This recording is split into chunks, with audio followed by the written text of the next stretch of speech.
What up, B Squad? It is your boy JB, and I am here today with a brand new review for Love and Marriage Detroit. This is season one reunion, part one of two. For the life of me, I don't understand why this is a two-part reunion. This season gave absolutely nothing to be two parts, but hey, we're here, we're live, and we're talking about it. Now, I don't expect to be on here super duper long because, like I said, the reunion part one is just for me. It gave nothing, much like the season. It's very interesting to me the fact that Love and Marriage Detroit is wrapping up and they have their reunion. But when it comes to Love and Marriage DC, the cast doesn't even know when the second half of DC is coming back, and they've already filmed their reunion. So by the time we get the back half of season two, I know that they filmed this stuff like the back half of season two. They filmed this back in March, I believe. So when we get it, if we get it sometime next, actually, even with the Christmas episode, because we left off with the Christmas episode for Love and Marriage Detroit, not Detroit, DC. We left off at the Christmas episode. So that stuff is tipping toward being a year at this point. So I just don't know what's going on with them because Love and Marriage Huntsville returns. So part two of the reunion airs next week, and then after that we get back to Huntsville. And in that promo they talking about, did you miss us? Absolutely not. Like, that show is so toxic. But hey, you guys know I'm gonna be here for Love and Marriage Huntsville. But yeah, Detroit, this reunion. Let's get into the reunion real quick. One thing that I noticed with the men on the stage last night with the reunion, none of the men had all the men in their shoes. None of them had socks on with their shoes, and that was just kind of blowing me. I was like, wow, all these men got in these dress shoes, but not a sock in sight. Carlos, Brandon, Russell, and even Anthony, not one of them had a sock the first, right? And I was like, oh, I know them feet is sweating and stank. So the reunion set. This reunion set is so dark and it's not flattering to any of them. None of the dresses look flattering to me. If I had to pick a best dressed, oof, Jesus. If I had to pick a best dress out of the women, it would honestly be Christina. But with Christina, I don't necessarily like her hair, and I hate her makeup because her makeup is really, really dark. And so is Latoya's makeup. Latoya's makeup is very dark as well. Because if you look at Latoya's face and then you look at her hair, and you can see she got a part, that is light as crap. But yeah, the men, if I have to pick a best dress, I'll give it to Brandon. I will say with Brandon, he doesn't have the man bun, and Brandon without the man bun is quite handsome. I was like, okay, Brandon. So the reunion. Oh, also, did I say it? The lighting. The lighting was terrible. I don't know who was behind lighting, but it's just really like there's no pop of color because it's just very, very dark. So the reunion, we see Carlos, he's doing his Andy Cohen, going from room to room, talking to people. He told Latoya that she was giving him city girls. I was like, oh, is that what that is? Okay. So Christina doesn't have her braces on anymore. So Christina looks beautiful with or without braces. And hey, Shayna, how are you doing today? Hope you are good. I did watch you guys live talk about Ready to Love. Whoever runs y'all's thing, maybe y'all should have me on this weekend as a special guest because I want to give some inside tea from Jessica about Chris and the show because I know y'all are talking about the connections. I'll fill y'all in on that, or if not, I can just tell y'all it's gonna be a lot for me to type in the chat, but I will let y'all know. So, yeah, I definitely did check out the live. I'm overrated to love, but we're not even talking about that show. But Love and Marriage Detroit. So we talk about Brandon and Christina's relationship first. So Brandon and Christina are talking about how being on this show and seeing everything play out, it helped their marriage. they're in a good space in their marriage. I was like, oh, okay. So is Brandon not keeping any secrets from you anymore? Because if he's not keeping secrets from you, then that's fine. Okay. You said, oh, I will. You will love that. You'll tell the piano.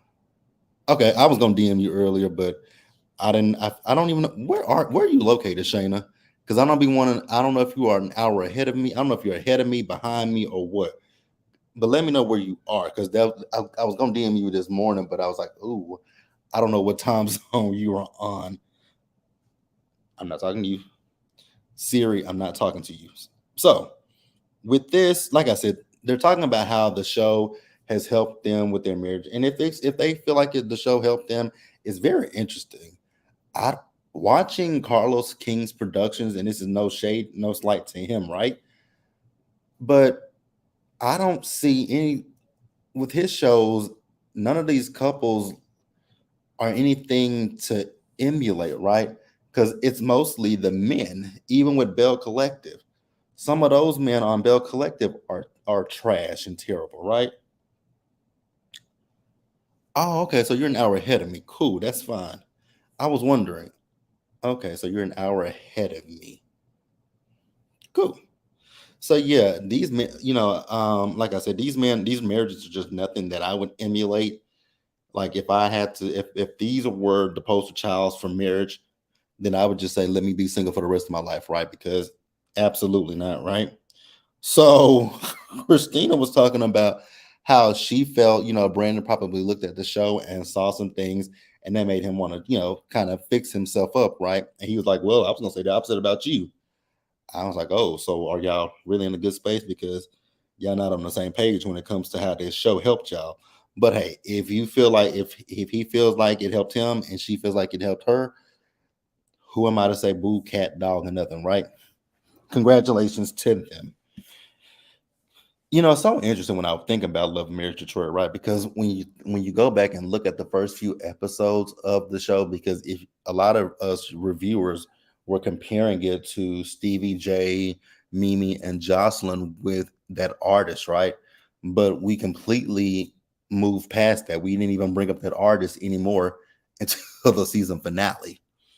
So it's very interesting when you look at that, when you think about that, because it was leading us. It felt like it was leading us down a rabbit hole of, is he cheating on Christina? Has he ever cheated on Christina? And so Carlos did ask that question about the previous artist that, she saw the messages between him and that artist. So it was asked if he ever had an emotional affair with the woman or anything like that. And he said no. Um, if that's what Brandon says, then that's what he says. I'm not going to say anything because it's just interesting. And the fact that Christina said that she saw the messages, and so Carlos asked her what was in the messages. Oh, he said he didn't like me. Ma'am, your husband is saying that he doesn't like you to his artist. I would have wrung Brandon's head. I would have played grit ball with Brandon's head, like literally and figuratively. I would have played grit ball with Brandon's head. If you feel the need to go and tell another woman that you don't like me, your wife, that is a problem. But hey, I guess she didn't see it that way. If she didn't, then it is what it is. That's again, once again, that is Christina and Brandon's marriage. If Christina likes it, I love it. Because yeah, that's all I gotta say. So the next thing I want to talk about real quickly is the fact that Carlos, sir, you want to talk about people love this show and love this franchise. Um, I beg to differ about the loving this show. They may love the franchise, but I don't know if the people love this show because, as I've stated in every one of my live reviews that I've done of this show loses ratings each week, right? The last time that I had saw, they've never gotten over 200,000 viewers in this season. So each episode that I've watched of Love and Marriage Detroit, right? I just saw yesterday, and I actually just posted it on my Twitter. Let me go to my Twitter. Well, X, formerly known as Twitter. I refuse to call it X, and I refuse to update my app. But let me go to my tweet that I did yesterday, because It's on my timeline, and it's from TV Deets, who I like dealing with TV Deets. But and I saw it actually before the reunion aired last night. So their season finale, they got 137,000 viewers. That is the season low. That is the lowest they hit this season, was 137,000 viewers. So how are you saying that the people are loving this show when week after week after week after week y'all continue to lose viewers? I don't that doesn't really make sense to me. Doesn't make sense to y'all? Please tell me in the comment section if it makes sense to you, because if it does, then it does, right? So we're gonna go down the line. So the episode before the finale, they got 150,000 viewers. Then let's see. Keep going. Let's see what we got. I pretty much retweeted every episode that they've gotten, and they have, like I said, they've never cracked over 200,000. They've been in the hundred thousands, and it's gone down week after week after week. So I don't really understand how Carlos can say that the people love this show. They like the franchise, and I think more specifically, most people like Love and Marriage Huntsville, and you've been trying to recreate Love and Marriage Huntsville through Love and Marriage DC and Detroit, and honestly, it's not working. I don't know what's not working. Actually, I know what's not working, right? With Love and Marriage Huntsville, we didn't know those people. That was one thing. The other thing with Love and Marriage Huntsville that was so successful, two things were successful for Love and Marriage Huntsville. The fact that those were real authentic friendships, those people knew each other prior to coming on this show. Then the biggest thing that helped that show was, unfortunately, the demise of Melody and Martell's marriage. Shayna says, I don't see how they'll get a second season. I don't either. But what I will say, I don't see how they'll get a second season. But I'm also thoroughly confused as to what the hell is going on with Love and Marriage DC. I can take DC over this show any day. My personal opinions. You guys can feel free to let me know what you think in a live chat in the comment section. But I can take DC over this show. So after Carlos was talking about how people love this show and how he feels like this franchise helps save marriages, I was like, how? How? Because Melody and Martell, their marriage disintegrated before our eyes. Marceau and Letitia's marriage, it's not disintegrating, but that marriage is not getting any better. Like, he still treats her the same way he's treated her from season one. Maurice and Kimmy. Do I even need to say anything about Maurice and Kimmy? I feel like I don't, because not saying that their marriage is perfect or anything, but y'all saw that disgusting interview he did on Fox Soul. And but you know what? Like I said, if Kimmy likes it, I love it. It ain't got nothing to do with me, right? Let's see who else we can talk about that has a marriage that I probably wouldn't emulate. Tiffany and Lewis, Tiffany and Big Titty Lou. I wouldn't want that marriage. I don't think she likes that man, right? Who else? Courtney and Stormy. We don't see a whole lot of their marriage, so I can't speak on their marriage. Ashley and Quick. They don't have a bad marriage, but there's so many issues in their marriage, and it seems like, from season 1 to 2 it was still the same. Jamie and Arena, they still have the same issues from season 1 and 2. Who else? We saw the fact that Chris and Monique got off of Love and Marriage DC, and look at them, headed for a divorce. So yeah, Carlos, I don't know that the Love and Marriage franchise helps these marriages at all when these people come back with the same issues, or unless it's for storyline. That's the only thing I can come up with. But that ain't got nothing to do with nothing, right? So let's talk about Anthony and Latoya, you guys. So we talk about Atlanta. Once again, I was like, wow, Atlanta is a running theme when it comes to Love and Marriage franchise, right? That was a thing with Love and Marriage Huntsville when the men went to Atlanta for the guys' trip, and now this show, right? And we found out Anthony was in Atlanta for 7 months, and then he had a little fit when he had to come back home. If I was see, here's my thing with Latoya. Girl, you are giving very much that you are desperate for a man, because there's just absolutely no way that I could put up with somebody like that. That somebody, oh, you got a good man, and you're gonna lose me. Well, bruh, if you feel like you a good man and that you want to stay down there in Atlanta, then stay there. But be expecting divorce papers from my attorney. Shayna says Carlos is trying to scare us away from marriage. He sure is, because looking at his franchises, all of them, that includes Huntsville, DC, Detroit, and Bell Collective. All of those make me want to say, absolutely. If you ask me to get married right now, looking at these shows, it would be an absolute no, because these marriages are just not something that I would be like, oh, okay. Good thing for me is in my life, I do have positive role models for, for what a good and successful marriage should be. So thank God for that, because if I had to look at these people and be like, this is the closest that I've ever saw to a successful marriage, I would run away from it, right? So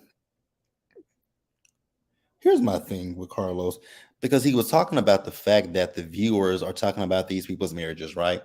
He's like, well, y'all are just 20 years old and y'all shouldn't be married. And some of y'all are with men just like this.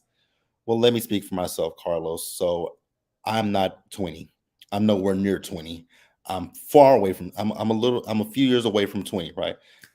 And even if I was in my 20s, I can see let's go down the line of these marriages, right? Brandon kept secrets from Christina. Russell kept secrets from Colby. Anthony is just a big old Mitch. That's all I can say about him.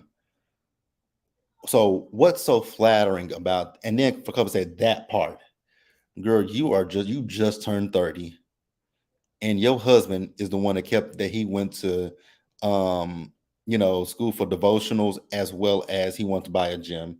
So ma'am, please put it on mute. Thank you. Speaking of Kobe, we have to talk about this stupid Colby Cat comment again.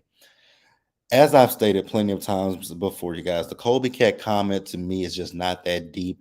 It was stupid on both sides. It was stupid for Brandon to say it, and it was stupid for Kobe to get so butthurt about it. It's like I said multiple times before, the Colby Cat comment to me is just like a little kid who they get into it with their friends, and Nan and a boo, you a copycat, like you copy what I do. Now, I do have a follower on Twitter that said that it would be a deal breaker for him and his friendship, right? And I got what he was saying, and the fact that that's your true feelings about me. But here's my thing: if you feel like I'm copying you, then I'll be like, oh well, I wasn't. And if you call me a copycat, I'm like, is that the best you can come up with? That was the best thing that you can come up with in your brain to come at me with? Okay, Brandon, fine. It wouldn't bother me. It really wouldn't bother me. So here's the thing about me. It takes a lot to get under my skin as far as trying to come at me. You can throw all the insults at me you want to. I'm not affected by it, right? Where the thing that really gets under my skin is come up from my family and my friends. That's it for me, right? That's where you will see me get enraged. But as far as coming from me, I'm really not that bothered by people what they say, because I've had people call me far worse. I've had people call me far worse than a damn Kobe cat. Like, girl, I've been called racial slurs. I was just called one last week on Instagram by somebody. So yeah, Kobe cat, stupid. But I don't know why she made it such a big deal. So we were talking about that Harper Ray thing. I was like, oh my God. You know what? This is the reunion. So I'm not too upset about them bringing it back up. But they talk about the Harper Ray thing. So in the season, I thought that Kobe was making it out like Christina never reached out to her. But Christina said she texted her and was saying that she felt like this conversation was better to be had in person. So I was like, wait a minute, Kobe. So you did all of that for no reason? It's giving me that some of these people were looking for a scene on the show. Latoya, You were not in the middle of things. I just really want you to stop saying it. You were in the middle of it. You were not. You squarely placed yourself in the middle of the situation. Like, no, ma'am. Please stop with that dumb. Oh, girl, go go and worry about that dark makeup that you have on your face, because that makeup is not flattering to your skin. It it just looks ashy. I just want to go get a bottle of lotion and just douse it on your face, because that's how you just look dry and you look ashy. So Kobe and Latoya feel like Christina played victim, right? Latoya, I thought it was so disrespectful for you to keep saying that you feel like she plays the victim with her husband. And I'm so thankful that Brandon said, well, she was the victim. Like, girl, did you not see this season? She was the victim. He had lied to her. He didn't tell her about his artist. He didn't tell her when he went to the club that night with Russell Bravo and Antonia. So yes, Christina was the victim. Like, I get that you might not like this woman, but she was the victim. So what are we talking about here? Like, I'm over Latoya, you guys. That's just my personal thing. I'm over her, right? I don't see it for Dr. Latoya Thompson, and that's all I got to say, right? And then she sat there and said that Christina is a manipulator, and she's a manipulator in her marriage. I was like, ma'am, but your husband, Antonia, is the biggest manipulator on this stage. Your husband is the biggest manipulator. Like, girl, please sit down. And he always looking for a moment.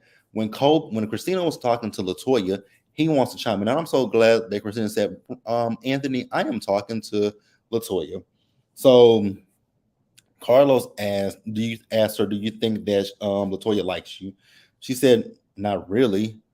And Latoya couldn't say it. She couldn't even spit the words out. I would have respected Latoya so much more. She said, girl, I just don't rock with you. You ain't my cup of tea, and we good. But she's I like Christina. I don't have an issue with Christina. I was like, ma'am, stop lying to her, to us, and to yourself. You don't like the woman. It's evident. It's clear. So at one point, Carlos did ask Christina and Kobe would they make up with each other. Honestly, I don't care if they do or don't, because we found out that they haven't talked since the reunion, since the show wraps. I don't know when this show wrapped, and I honestly don't care. Right? I don't honestly. I don't blame Christina for not talking to Kobe. I don't blame her at all. Let me know what you guys think. Like I said, I don't know why this is a two-part reunion. This show wasn't worth two parts. Seriously, it really wasn't worth two parts, and I'm surprised I even gave y'all 20 minutes worth of a review. But yeah, you guys, please drop down in the comment section and let me know what you guys think about this part one of the reunion. For me, it was boring. It was boring. But I feel like I'm gonna get even. I feel like I'm about to get even boreder tonight. That's not even a word, but I feel like I'm gonna get even more bored when it comes to the Real Housewives of Atlanta reunion that comes on later tonight. But that's all I got, you guys. I will see you guys later, you guys. I got to get off of here and go and finish recording Power Book 4 Force. That review will be up momentarily, you guys. I got to finish recording it, then I got to edit it. So I will catch you guys for them. And then I'll see you guys later on for Real Housewives of Atlanta reunion, part one. I hope they have a two-part reunion as well, because their season has not been worth anything more. It's honestly not even good enough for a one. Just it needs just one part to it, right? Wants to be one and done. But yeah, you guys, that's it. Let me know what you guys thought in the comment section and in the comment section. Subscribe to the channel. Turn on your post notifications. Share the video, you guys. Until the next time, please stay safe. Take care of yourselves, you guys. Wash your hands. Be blessed. And I'll see you guys for the next one. Bye.